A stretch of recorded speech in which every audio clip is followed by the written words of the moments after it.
Assalamualaikum warahmatullahi ta'ala wabarakatuh. Alhamdulillahirabbil alamin wa bihi nasta'in ala umurid dunya waddin wa ala alihi wa sahbihi ajma'in. Ta'zim wal ikraman terutama sekali kepada Al-Mukarram Abia yang selaku pimpinan Ma'had Yayasan Pendidikan Islam Dayah Rohul Mudi Al-Aziziyah, juga kepada seluruh Dewan Guru Dayah Rohul Mudi Al-Aziziyah, dan juga kepada seluruh santri Dayah Rohul Mudi Al-Aziziyah.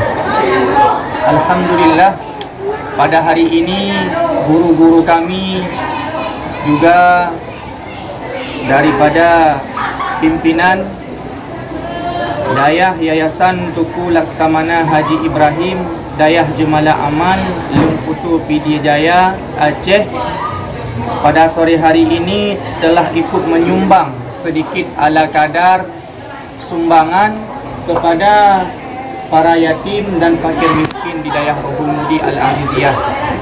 Kami di sini, para dewan guru di sini dan juga santri-santri Dayah Rohul Mudi Al-Aziziyah mengucapkan banyak terima kasih terutama sekali kepada pimpinan Dayah Jemala Amal, juga kepada seluruh dewan guru Dayah Jemala Amal, dan juga kepada seluruh santri yang kagetim merebe-rebe peng tiap malam fiuro keceleng-celeng peng demi membantu kamu di sini di Dayah Rohul Mudi Al-Aziziyah.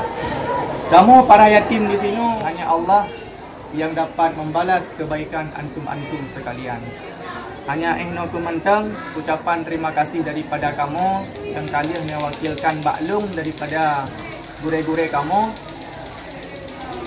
Usikum wa nafsi bitaqwallah. Wassalamualaikum warahmatullahi wabarakatuh.